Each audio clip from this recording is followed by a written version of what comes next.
વાંચેલું યાદ આવતું નથી પરીક્ષા ખંડમાં, એવો પ્રશ્ન હતો. તો એના માટે આત્મવિશ્વાસ જરૂરી છે. બીજું, આગળ કીધું એ પ્રમાણે પુનરાવર્તન જરૂરી છે.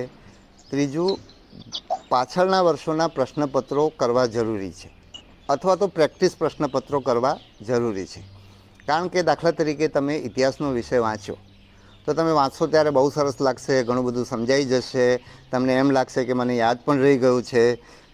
પણ એ યાદ રાખવા માટે તમે જ્યારે પ્રશ્નપત્ર કરશો ત્યારે તમને દેખાશે કે ના, આ તો આવું કંઈક હતું, પણ એક્ઝેક્ટ શું હતું, શું માહિતી હતી, એ તમને નહીં ખબર પડે. એટલે જ્યારે તમે પ્રશ્નપત્રનો એક પ્રશ્નનો જવાબ કરશો ત્યારે તમે ચોપડીમાં પાછા જઈને સ્પષ્ટતા કરશો કે આ બે પૈકીનું આ એક હતું. તો એનાથી શું થશે કે તમારી માહિતી ચોખ્ખી થતી જશે. આવું કંઈક હતું એની જગ્યાએ આ જ હતું એ સ્તરે તમે પહોંચતા જશો.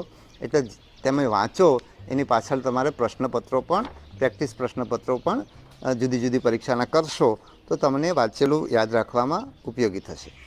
બીજું, તમે એવું માનશો કે મને પરીક્ષા ખંડમાં યાદ આવતું નથી, તો એ માન્યતા પણ તમને યાદ આવવામાં નડતરરૂપ થશે.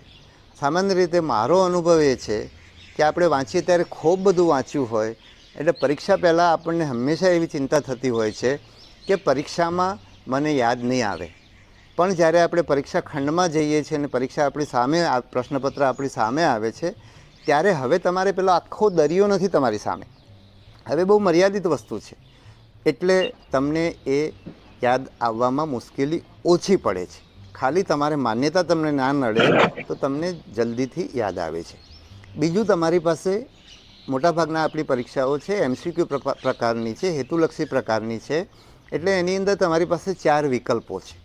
એટલે તમે એલિમિનેશનથી પણ, એટલે કે આ 4 પૈકી આ 2 વસ્તુ નથી એમ કરીને તમારા ઘણા બધા જવાબો થઈ જશે.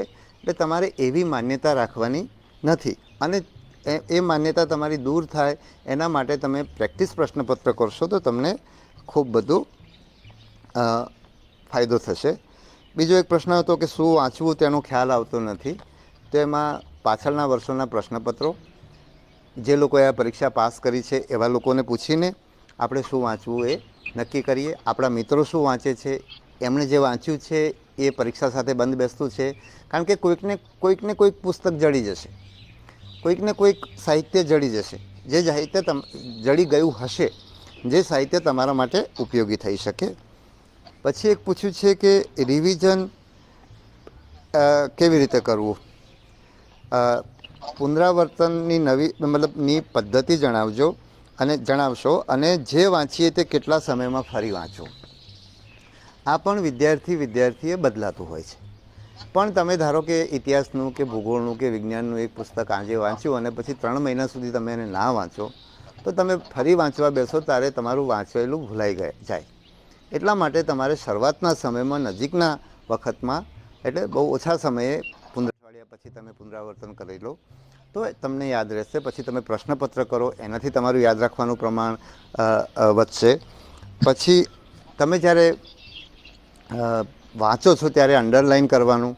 તો અંડરલાઇન કરતાં પહેલાં તમારે કેવા પ્રકારનું પૂછાય છે નક્કી કરવા માટે જૂના મિત્રોને પૂછવાનું થાય, જૂના પ્રશ્નપત્રો જોવાના થાય. એટલે તમે જ્યારે વાંચવા બેસો ત્યારે તમે કામની જ વસ્તુ અંડરલાઇન કરો. મેં અગાઉ કહ્યું હતું એમ પ્રમાણે પહેલી વાર વાંચો ત્યારે પેન્સિલથી અંડરલાઇન કરો. પછી જેમ જેમ તમને પરીક્ષાને તમારું સાહિત્ય સમજાતું થાય એટલે પછી તમારે પેનથી અંડરલાઇન કરવાની, અને પહેલી વાર તમે વધારે અંડરલાઇન કર્યું હોય હવે તમે એનું ઓછું કરશો, એ રીતે તમે એ કરશો. બીજું, તમારે નોટ્સ બનાવવાની. નોટ્સ બનાવવાથી તમારું સાહિત્ય કન્સાઇઝ થશે, નાનું થશે. એટલે તમારા માટે યાદ રાખવું સહેલું પડશે અને ભવિષ્યમાં પુનરાવર્તન કરવું પણ સહેલું પડશે. પછી તમે વાંચો ત્યારે સામે કોઈને રાખીને વાંચો, એટલે કે ચર્ચા કરીને વાંચશો તો પણ તમને યાદ રહેશે. એટલે એ પણ એક પુનરાવર્તનની તમારી સારી પદ્ધતિ છે.